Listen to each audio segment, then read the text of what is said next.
On the far east side of the map, a bunker door can be found, right underneath a windmill.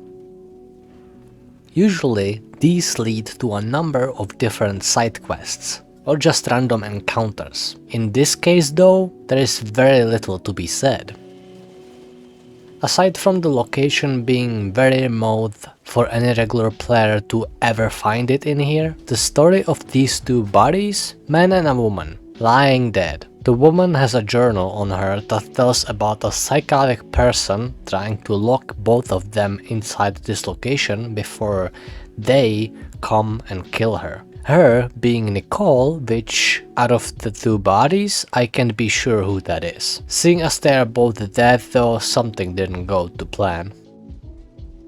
Not terribly far from the first location, you can also come across a creepy horror film set. This time we at least can learn what exactly is even going on here. Are those mannequins? What the? Turns out, as you read the nearby data shard, this is in fact a film set for appropriately named Hell Lake 3, an upcoming horror title that was seemingly abandoned mid-production because it was far too expensive to bring the equipment back. Or the director just likes to mess with people.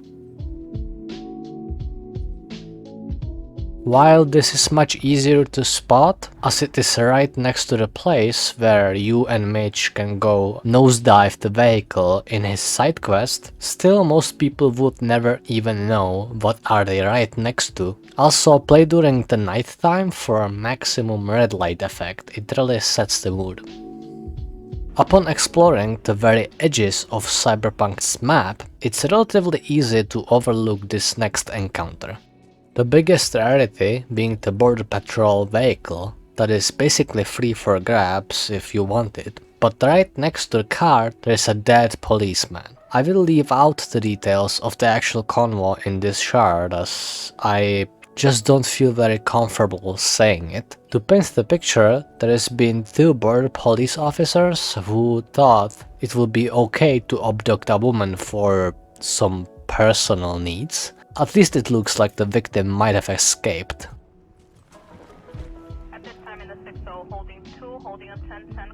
This one is less of a location and more of a detail. It is also one of the rarer encounters in the game, as you first need to play the Phantom Liberty DLC and pick the right options to end up with the medal from the President Mayors. If you managed to get the medal, you probably also noticed how bittersweet the medal really was, or better yet what it represented. But being spoiler free here, B doesn't like the medal, and so if you encounter one of the homeless veterans in the game, a new option appears to simply give it away.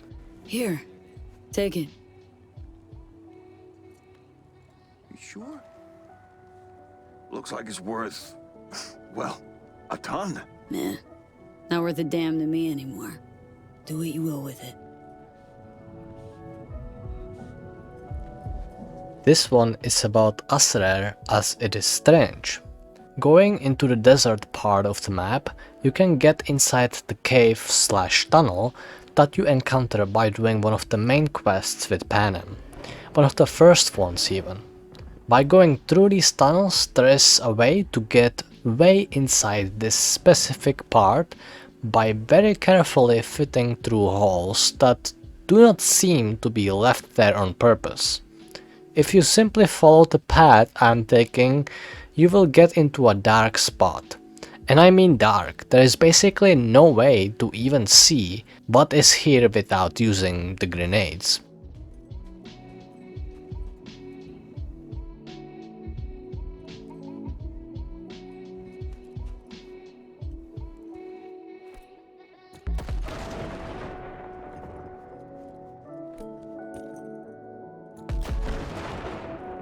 Once at the end of the cave, you can use some external lightning to glitch out and illuminate the place, but only if you find just the right spot. The sad part is, there is nothing here to find. You got me again, CDPR. Ryan Baxter is one of the encounters in Cyberpunk. His story is straightforward. After pulling off a theft, he went on the run. Later, his car got busted, and that's where V comes into the picture. Although there is no way to approach Baxter without him immediately engaging, which is understandable given his past. Once Baxter is dead, we can loot his data shard that reveals his recent theft activity. All this so far seems very mundane as far as Cyberpunk 2077 content. This location is even right on the way to the scuba diving mission with Judy.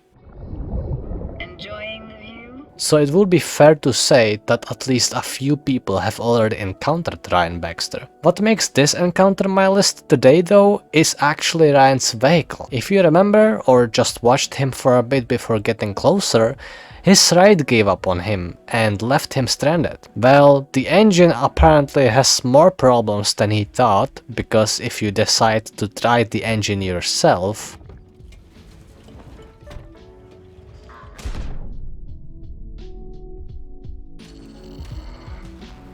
coming back around to the new content, in Dogtown there is quite a few small things, details and references. One of them, often overlooked, was the life path that Songbird, aka So-Mi from the Phantom Liberty DLC, made her escape. Now, normally this would be quite an unexplored part of the game, but because there is no real way to track the life pod, neither any side quest takes you here, the only real way to find it is to be exploring relentlessly.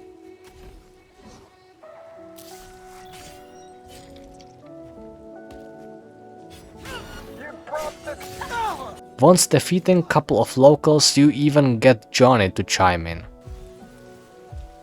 Well. A used up blast pod in the middle of fucking Dogtown. Looks like our Songbird had a roughish landing.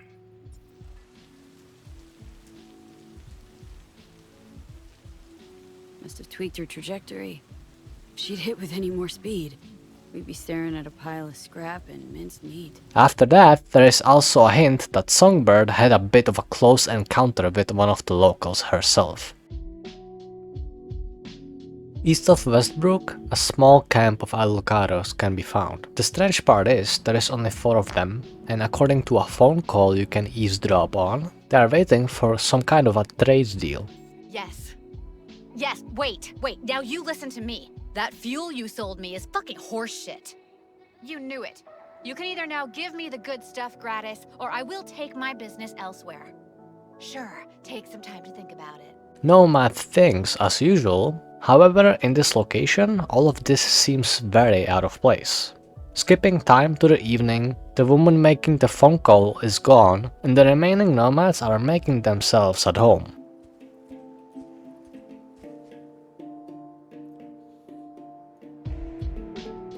As I said, seeing nomads at this location is not only incredibly strange, but they are also very difficult to see in these palm trees, hiding in plain sight of the road.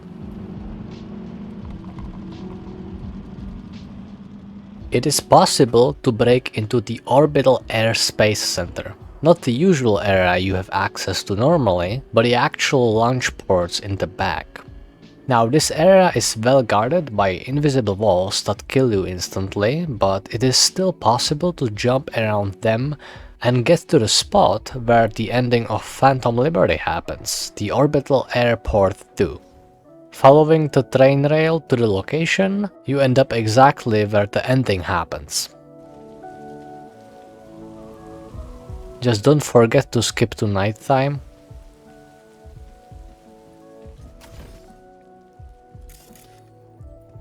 Once in here, you may notice a very similar structure to the right.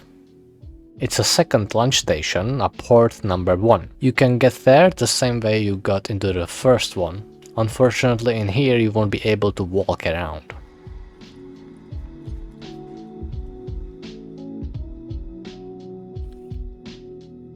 Besides the missing floor, everything else appears to be the same, which led me to the speculation that this may have been at some point created as a secondary ending location for some reason. It wouldn't be the first time CDPR had cut content right on the display, although this time they've guarded it pretty well.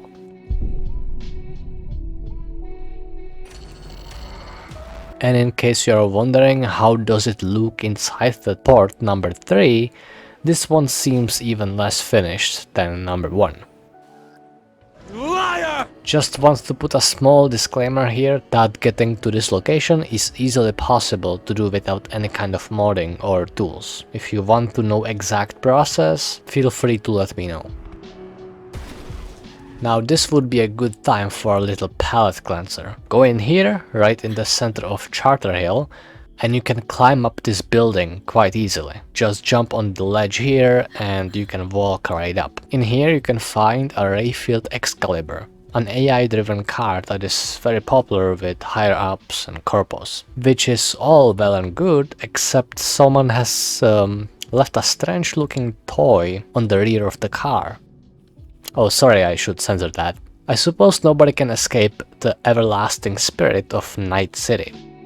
Going back to Dogtown, even more surprises await in the Nighthawks Stadium. At one of the arms dealing corners, most players probably spotted the John Wick Easter egg.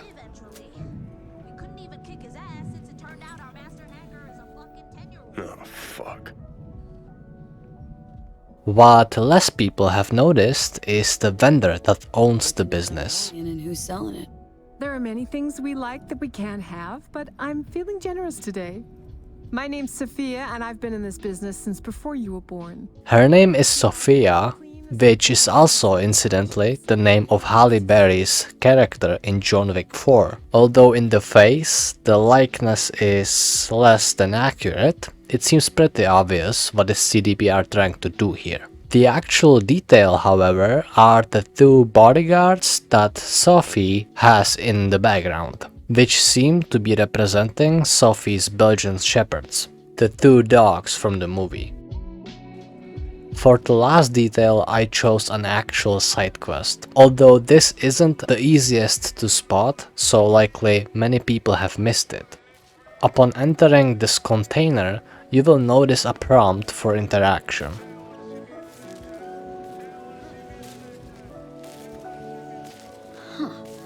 Quickly, we figured there is a robot in need. Once we make a connection, new contact will appear in our holo and the fetch quest begin. Upon collecting all 5 different software patches to help the robot recover,